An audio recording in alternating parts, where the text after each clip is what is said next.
Well, last night I took 2 pain pills instead of one, and my alarm did not go off that was set for 6. So when I turned over and it looked kind of dark outside, and I look at the time, it was minutes to 8. But it's good to be here. And, this thing with my knee just came on suddenly. I did not fall, I did not hurt myself in any way, but whatever it is, I hope to get over it. I'm trusting the Lord will help me. I was going to sing a song this morning, but already I could tell from singing the congregational songs, my voice is already gone. So I might have to recite it. But I used to be able to sing with my little thing here, but I haven't used it for a whole year now or more. So I don't know if I'll be able to do it. So if I start and I cannot do it, and you wouldn't believe that this was the song I really did quit on, because I was singing it one night in what we call fellowship meeting, and I lost my voice, and I said, I'm not going to sing anymore. So I like it, but oh my, if I make a mistake, I'll just stop.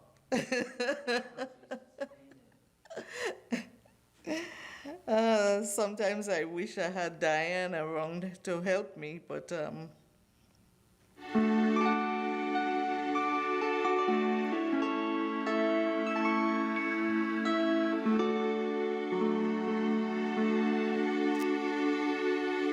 is that too loud?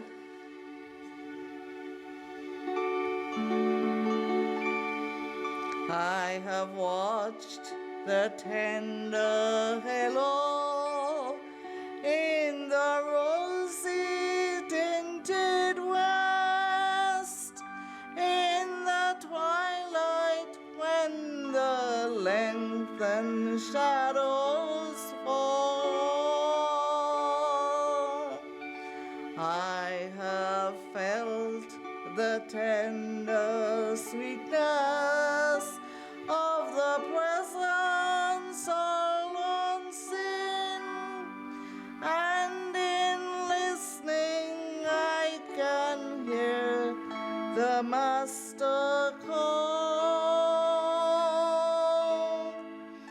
Oh, I'm longing for His coming every day. I'm longing more, and I wonder why He tarries oh so long. I quit.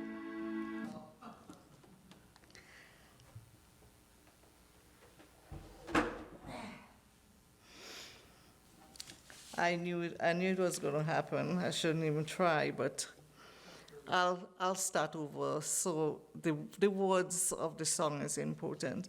And I practiced last night, how many times, but I said that voice is going to fail me. I have watched the tender halo in the rosy tinted west, in the twilight when the lengthened shadows fall. I have felt the tender sweetness of a presence all unseen. And in listening, I have heard the Master call. I have gazed from lofty mountains in the dawn, dusk, through the rain, with a longing that no tongue can ever frame. And I waited, for I wandered in the hush of purple dawn, if he'd bust the clouds and come to earth again. Oh, what matter when the hour or the season of the year, whether early dawn or in the gentle gloom, when he comes, I know the sorrows and the anguished nation's tears will all vanish like a vapor in the sun. No more weeping, no more sighing, no more pain, and no more dying. But to those who look for him shall he appear. And I hear him softly whisper in the stillness of the night, "Be ye ready, for my coming draweth near." Oh, I'm longing for his coming. Every day I'm longing more. And I wonder why he tarries, oh, so long. For I think each glorious morning and in every twilight gloom that he whispers, "Yes, I'm coming, coming soon." He's coming soon. He's coming soon. With joy, we'll welcome his returning. It may be morn, it may be night or noon. Praise God, he's coming soon. Sooner than we think, folks, sooner than we think. Sooner than we think. I am just thinking these days of his coming. I'm thinking where I'll be. I'm thinking what I'll do. We just don't know what reaction we will have.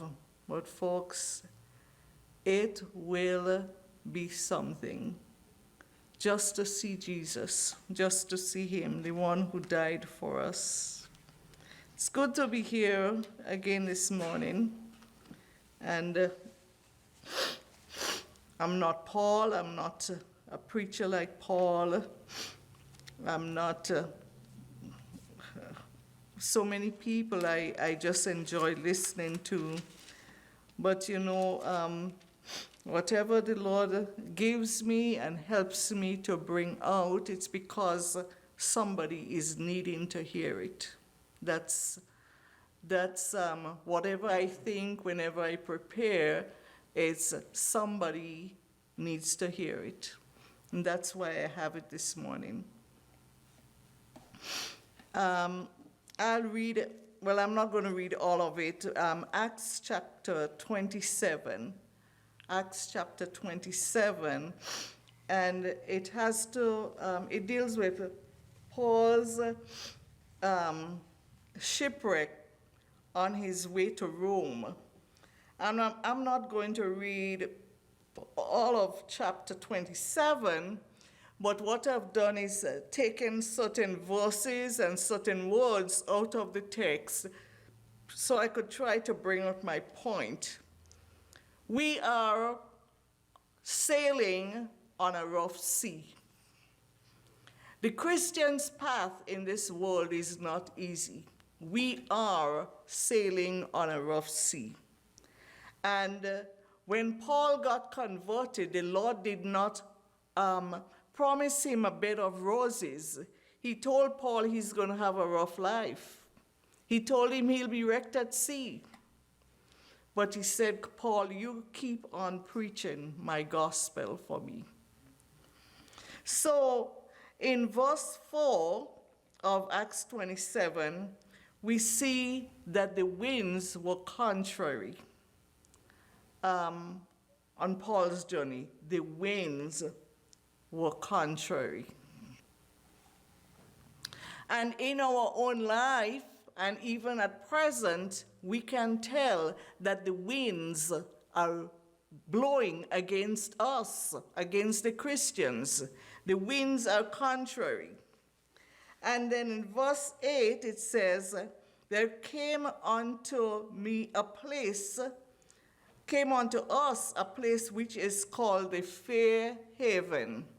So in traveling, they came to a place called the Fair Haven. We're not there yet. We're not there yet. And it says in verse 9, the sailing was now dangerous because Paul knew he was going to have a rough time on his trip to Rome. In verse 10, Paul said unto them, Sirs, I perceive that this voyage will be with hurt and much damage, not only of the lading and ship, but also of our lives. So Paul saw that that trip was going to be dangerous. And in verse 18 it says, and we being exceedingly tossed with a tempest. They were exceedingly tossed with a tempest. Verse 10, and when neither sun nor stars in many days appeared, and no small tempest lay on us, all hope that we should be saved was then taken away. During our storm-tossed life, sometimes we become hopeless. And that's how Paul felt with the shipmen on his way to Rome. In verse 23, it says, for there stood by me this night the angel of God, whose I am, and whom I serve, saying, fear not, Paul. In verse 25, wherefore, sirs, be of good cheer, for I believe God, that it shall be even as it was told me. Keep on believing God. About midnight, the shipmen deemed that they drew near to some country. Folks, we are drawing near to a country. We are drawing near to a country. They deemed that they drew near to some country. While sailing on this storm-tossed sea, let us not look at the waves and all the problems, but let us look at where we're going to land. They drew near to some country. Except they abide, verse 31, except these abide in the ship, ye cannot be saved. We have to stay on board. We have to stay on board and look out at what is happening. We cannot give up. We cannot say the ship is going to sink and give up, but we have to stay on board and weather the storm. In 1492, and I'm sure many of you learn about Christopher Columbus in school, in your history. Of course, we had to know it in Grenada. We had to know it very well, because when we do our exams in history from London, that's one of the questions on the test. We had to describe the voyage of Christopher Columbus. We had to talk about where he traveled. And sometimes in school, they'll give you a map, and you have to trace the voyage of Christopher Columbus. Where did he go? What did he find there? And Christopher Columbus wanted to discover places. He had, he had heard a lot, he had learned a lot, and he wanted help to discover places. So he went to the king and queen of Spain, that was King Ferdinand, and his wife Isabella, and begged them to help him, fund him, so he could go out and discover places in the name of Spain. So he was in search of gold, and he also wanted to Christianize the colonies or whichever places he might find. So they gave him, you remember, they gave him 3 ships, the Santa Maria, the Nina, and the Pinta. And he set out with 3 small ships from Spain. Now, I wouldn't go on those things, even to sail a little short place here in America. I wouldn't board them, because when you go on those big ships, some of those waves are bigger than the ships themselves. So I wouldn't sail them, but he started out and he had many problems. He had problems with the sea, he had problems with food, they ran short of food and water. The seas were not very friendly. One day, the crew of the Nina saw signs of land. What they saw was a small branch with berries on it. And everyone breathed afresh and rejoiced at the signs. And they were shouting, "Land ahead." Not like I did this morning. Not like I did. Folks, we can see land ahead. Land ahead. It's coming, it's going to happen. While we are sailing this rough sea, we can see land ahead. These people knew that land was ahead because they saw a small branch with berries on it. We today have seen more than berries. We have seen the signs of the time right before us. And the Lord is telling us, hold on, land is ahead. Noah saw a sign of land when a dove returned to the ark with a little olive leaf. A lot of times when I fly to Grenada, well, I remember it's been like 6 years or so before I went back to Grenada, and I longed to want to see what Grenada looked like. And you're flying in and you're looking out the window and you want to get the first sight, first glimpse of what it's like. Now, if it's at nighttime, you're looking for the lights. In the daytime, you'll see like a little cloud out there. But that is home. That is home. And you want to get the first glimpse of home. Queen Isabella had told Christopher Columbus, she said, the person who gets the first glimpse of an island, I'm going to give them a lifelong pension. And Columbus said he got the first glimpse, which people debated. Land is ahead. Land is ahead. We have all the signs. We can see the lights of that city and the place that we will soon call home. We are going somewhere. We are not here today just sitting in church for no reason.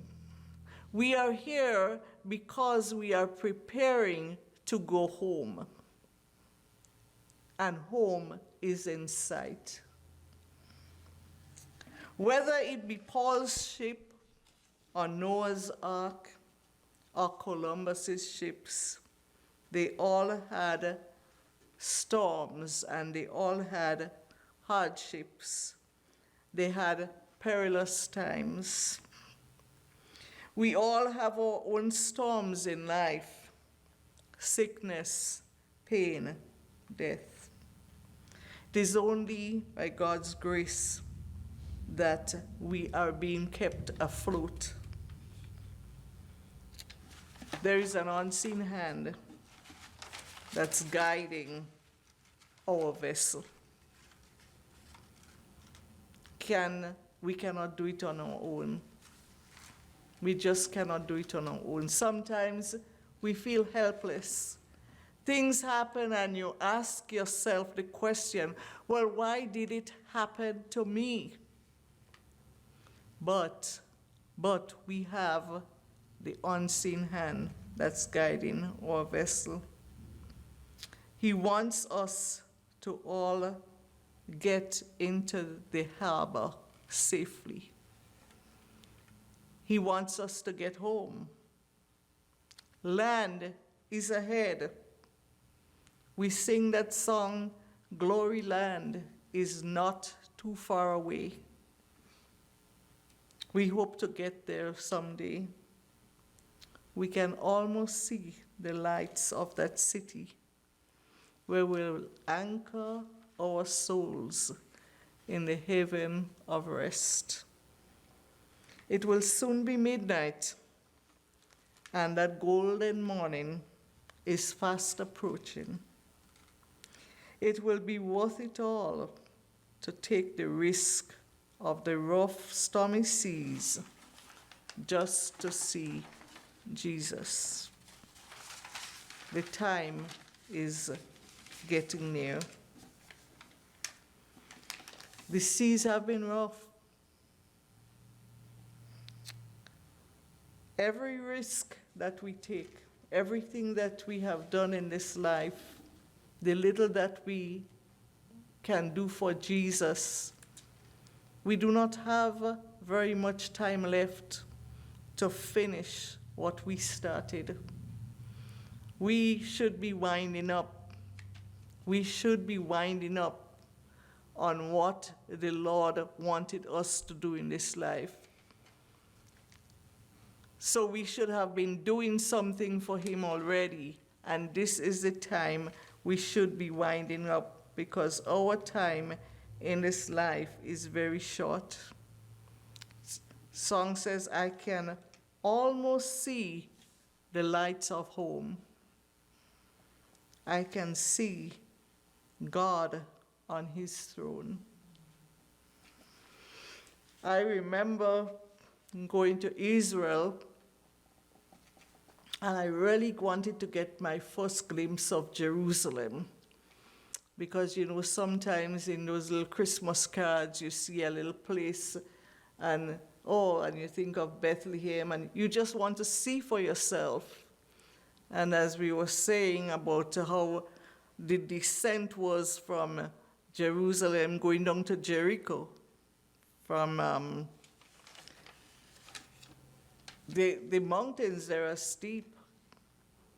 And I could remember when we were ascending, going up to Jerusalem. It's like one of those roads going down to Branson here. You cannot see the other side. It's like that steep. You almost feel like the car is going to topple over. And we were ascending, and everybody wanted to see Jerusalem. And the driver put on the music for the holy city. And I tell you what, you could feel it in your soul, that song, the holy city. I mean, tears, people were weeping. Jerusalem, Jerusalem. And it was something great when we had a sight of Jerusalem. What do you think it's going to be like when we get our first glimpse of heaven? Can you imagine? Can you ever imagine what it's going to be like? It's something that we never saw before. Never saw before. You know, people travel and they go to different countries and they say, oh, that's beautiful. And Hawaii, it's beautiful. And I have no desire to go to Hawaii because we're just as beautiful in Grenada. We have the greenery and everything else. But everything is, this is beautiful, and this, they don't know what beauty is yet. There is nothing compared to what heaven is going to be like. And that's why we are here, because we want to enjoy eternity. We want to enjoy the place that the Savior went to prepare for us. Had it not been as magnificent and as lovely as it is, the Lord would not spend time. He wouldn't spend time saying, I'm going to prepare a mansion for you. I'm going to prepare a mansion for you. And we sing that song, mansions will glisten on the hills of glory. Just think how many years now he went to heaven and he said, I'm going to prepare. And he's still preparing. And one day he's going to come again because he'll say, I have your mansion ready. It's not that I really want a mansion in heaven. I'll prefer a lot of other things. But the Lord has things prepared for us that we can't imagine. We can't imagine. But we, by faith, can see it. We can feel it. We can hear it. We can hear the angels' choirs practicing that song. Bring forth the royal diadem and crown him Lord of all. Can you just stand there and listen to them sing? No. Then we will start singing, redeemed, now I love to proclaim it, redeemed by the blood of the Lamb. And then the angels will just stand there and, oh, what they're singing about? We don't know that song. Isn't that wonderful? Isn't that going to be a time?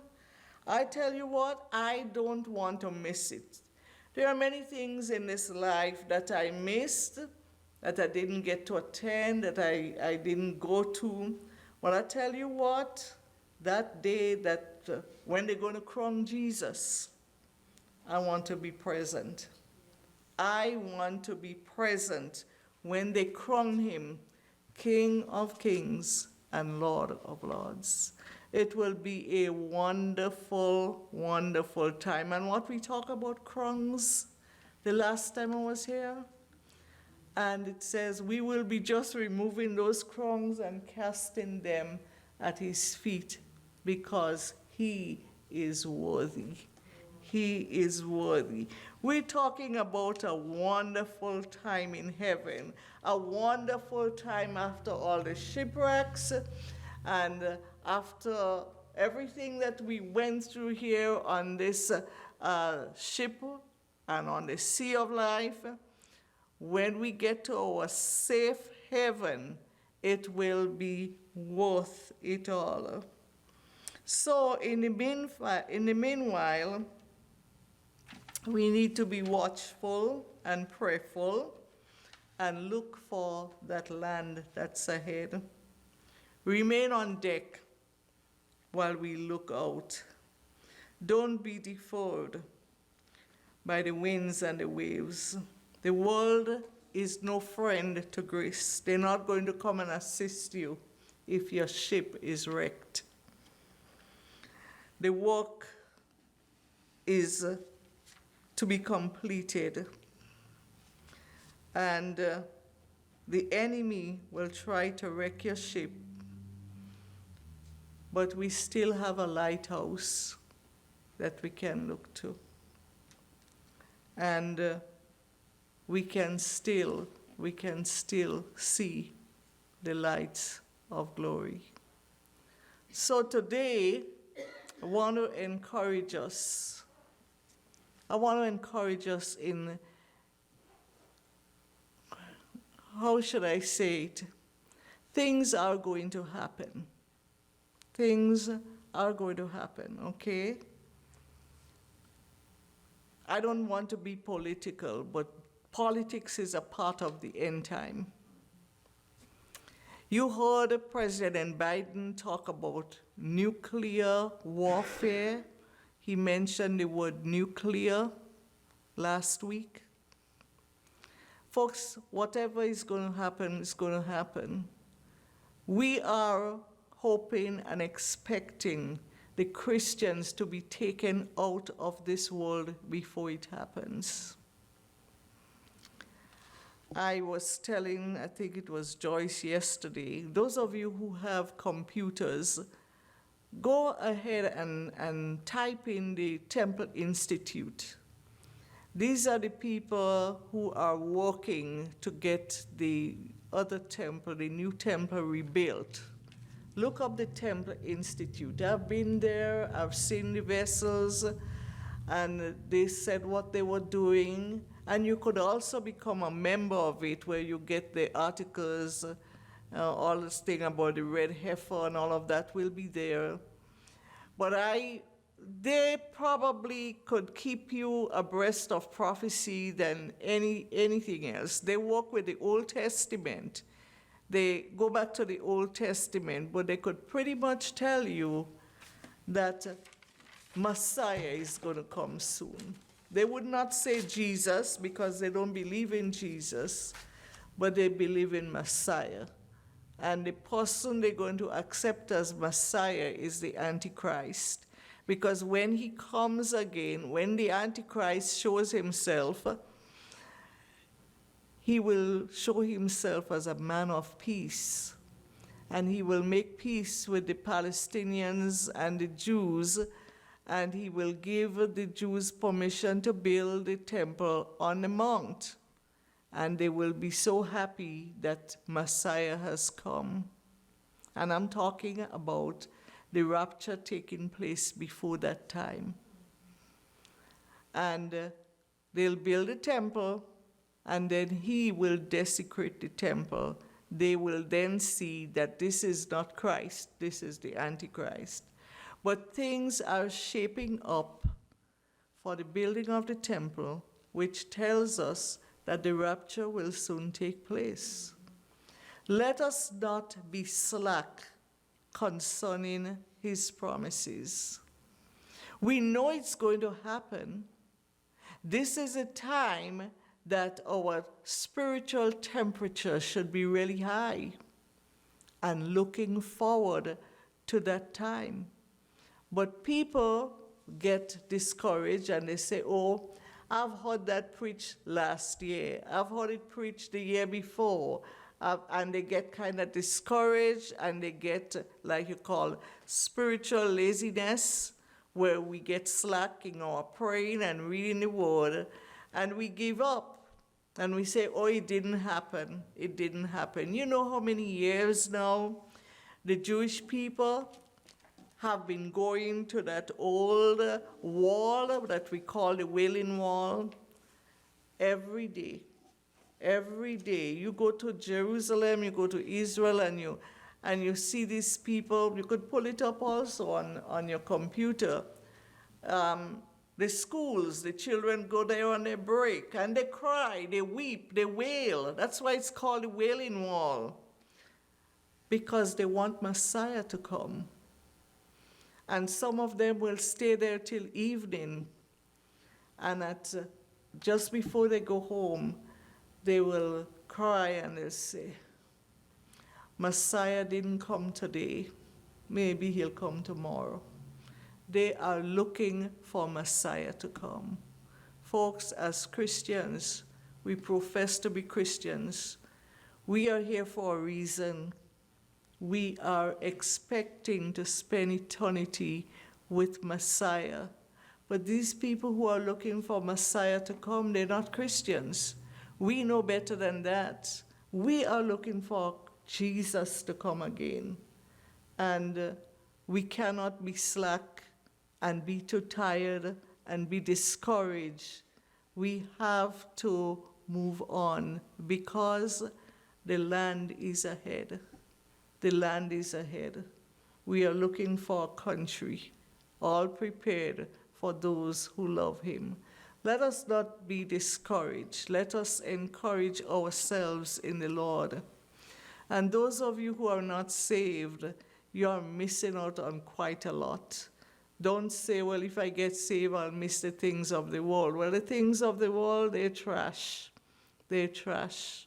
Don't say that you're enjoying them. The things of the Lord you cannot buy.